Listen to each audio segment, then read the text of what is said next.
Welcome to your first oil pastel inquiry. These inquiries are designed to help you practice art techniques and figure out what you like. What kind of art makes you happy?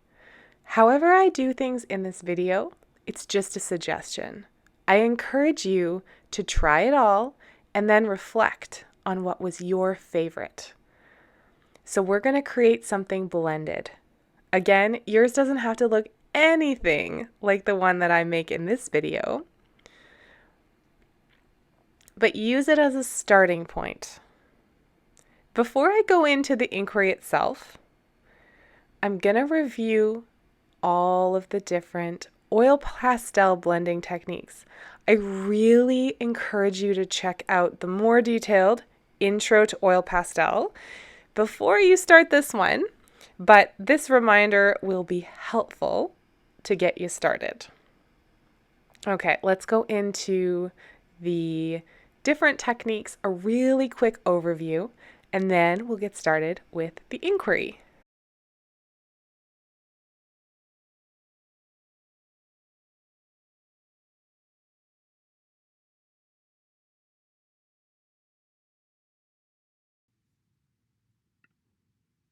Okay, this is a super quick overview. I encourage you to check out the more detailed and lengthy how to blend, but this is just going to go over all of the blending techniques that I use in this video or in this inquiry so that you can get a refresher. So again, my reminder, pick colors that are close together in the color wheel for the most satisfying blending experience, but that's not a hard and fast rule. You play with it, but I highly recommend picking those colors close together on the color wheel. That's how your pastels work best. Okay, the first technique is heavy line blending. You want to put some pressure on your pastel, not too much because it will crack and break, but a good amount of pressure. Play around with what that means for you. I started with my dark colors and I moved towards my light colors, layering on top of each other. So red and orange on top of each other, orange and yellow on top of each other, yellow and green on top of each other, moving all in the same direction using the heavy lines, big dark lines of color, and just color on top of your layers. Next technique that I use in this video is scumbling. So scumbling is again, you're putting quite a bit of pressure on when you're scumbling, and you're going around in swirly circles. Then you go over with another color, because the whole point of blending is to blend two colors together, and you fill in the white spaces with your second color. You can do this a few times and play around with how many colors you can add in. Again, swirly whirlies, fill in the white spots. I didn't sand this one. You can tell I didn't sand my paper.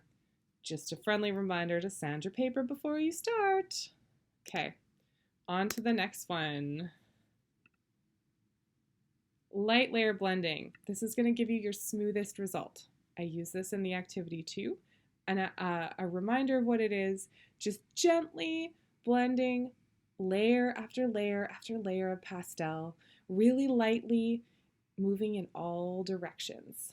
So I am using cross hatching here, which means going in one direction and then making kind of a cross in another direction. These light layers building up very, very slowly. Stippling. I use stippling in the video coming up, and this is just dots and dashes of different colors. Again, I'm using colors that are close together in the color wheel because I find that helps, but you can play around with what you like. I started with my dark colors and I moved to my light colors. Dots and dashes, you don't have to fill in everything. It's a cool technique. Texturing. You're going to put a heavy layer of pastel down, however you want to do it, and then you get to take a texturing tool, which I like to use a plastic knife. You can use the knifey side or turn it over and use the handle to create designs in your pastel. And when you scratch it, you can see the paper underneath or the color underneath. So just see here, scratch, scratch. You can put texture, you can put patterns, all sorts of things in here. This isn't in the actual inquiry, but if you do want to use oil, save this for very last, and make sure you clean your brush with dish soap afterwards. But this is just using the oil, blend, blend, blend, blend, put some oil on, blend with your fingers. A reminder to make sure all the color you want is already on the paper, because once you add the oil, in that spot you won't be able to build your color up anymore. Those are what I use. Those are the techniques that we're going to use in this inquiry. Let's get started. For this art inquiry, you will need your art journal, sandpaper, oil pastels, plastic texture knife, tissue or paper towel, patience, and optional items are your Flair pen and some good music. So this art inquiry is all about discovering your own unique art style. Take my suggestions as inspiration and make this your own. This is just for fun. There is no right, no wrong. There's just practice. This is an inquiry to find out how you like to use pastels. Follow your own fun. And the labels here are optional. Some people might like a visual of their blending techniques, and other people, that's not so helpful. So if you want to add the visual of that, definitely do it. You can write in the letters and the names like I do, but it's not required. And remember to sand your paper gently, not too much. Sand your paper a little bit before you get started, before you put any pastel on the page. All right, let's do it. Okay, so the question we're asking is, how do you like to blend oil pastels? Blending means taking two colors and putting them together on your paper. We're going to start by trying every technique and making a random picture with it. The first technique that we're trying is heavy line blending. So heavy line blending, remember, is working all in one direction and putting pretty heavy lines down on your paper. So what I did was I sanded my paper and then I just started heavy line blending. I don't have any plan for how this is going to go. I'm just practicing my different pastel techniques. So I made two random shapes using the heavy line blending, which is pressing pretty hard and layering colors from darkest to lightest on top of each other. You will notice that you'll get little flecks of pastel with this technique, and you can either work them in to your color by coloring over them and kind of smooshing them in, or you can pick up your art book and gently knock it on the table, brushing off the pieces and picking them up with a Kleenex. You don't want those hanging around your workspace. Okay, the next one is light scribbling. For this one, it's where we build those light layers.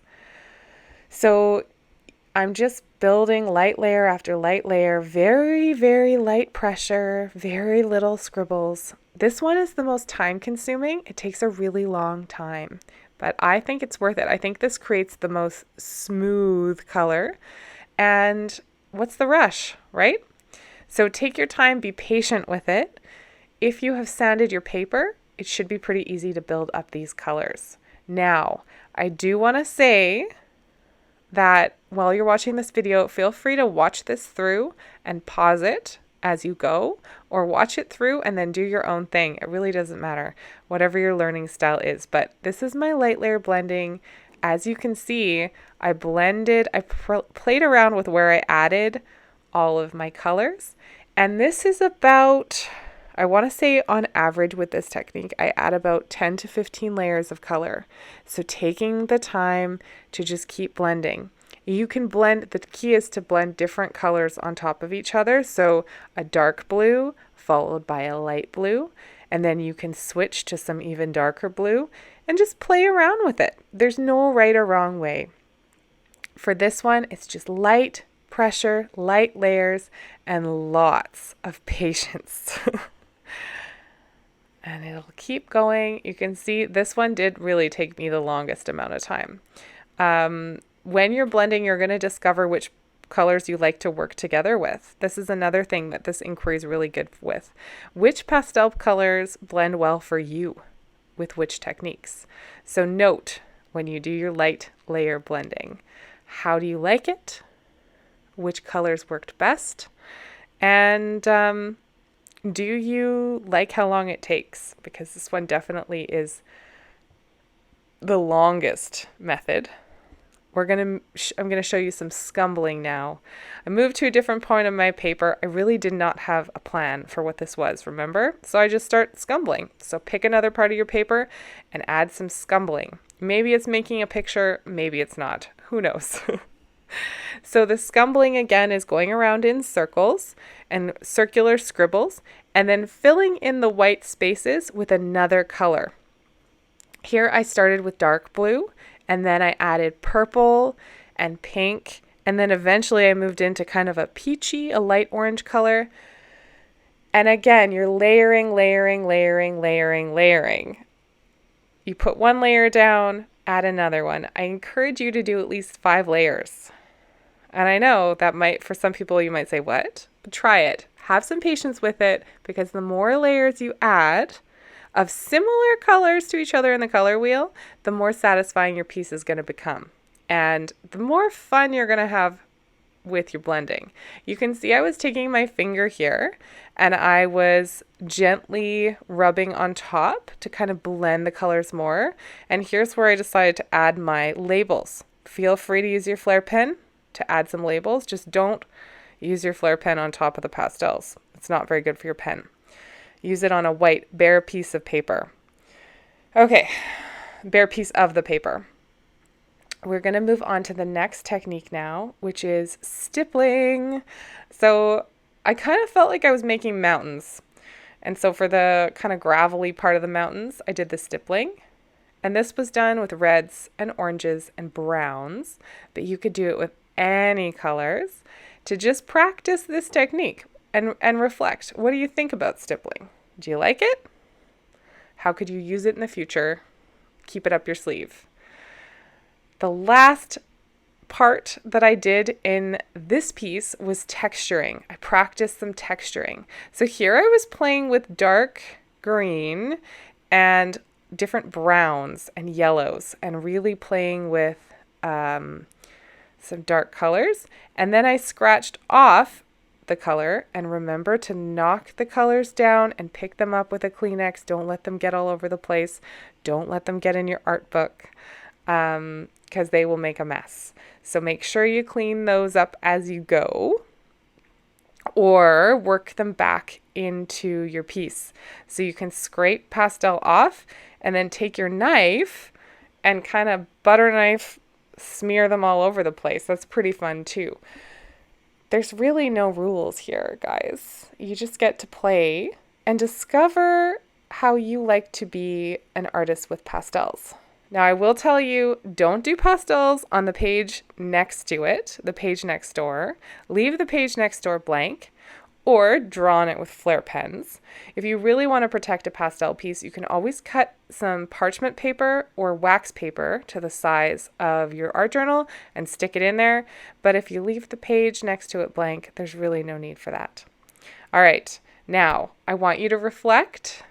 If that feels right to you, you can check out the reflection questions on the page for Intro to Pastels and Blending Techniques, and kind of reflect on which pastel techniques you loved and which pastel techniques were a little bit more challenging, what comes easy, and what might be helpful to have up your sleeve for a project one day. What was kind of cool.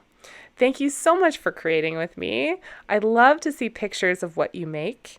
These videos are very sped up, so please remember to take your time, and you don't have to finish it all in one go. You can come back to it at any time, right? For a really important part of your art practice, it's time to carefully and mindfully clean up. Remember to gently wipe any mixed up oil pastels with a paper towel or a rag. Put them back into the box in the correct color order. Pick up any pastel bits with a damp cloth and clean your texturing knife and, most importantly, your paintbrush if you use them with warm dish soapy water. Rinse them really well, especially the brush, And once it's all dry, store it back in your art kit where it'll be safe for the next time you want to practice. Cleaning up is important because it helps us to take care of our art supplies and always know where they are, as well as being respectful of everyone else in our house. Thank you so much for creating with me today. I would love if you sent me a picture of whatever it was you created while you were practicing your pastel techniques, and let me know what your favorite blending technique was. Thank you, thank you, thank you. Have a beautiful day.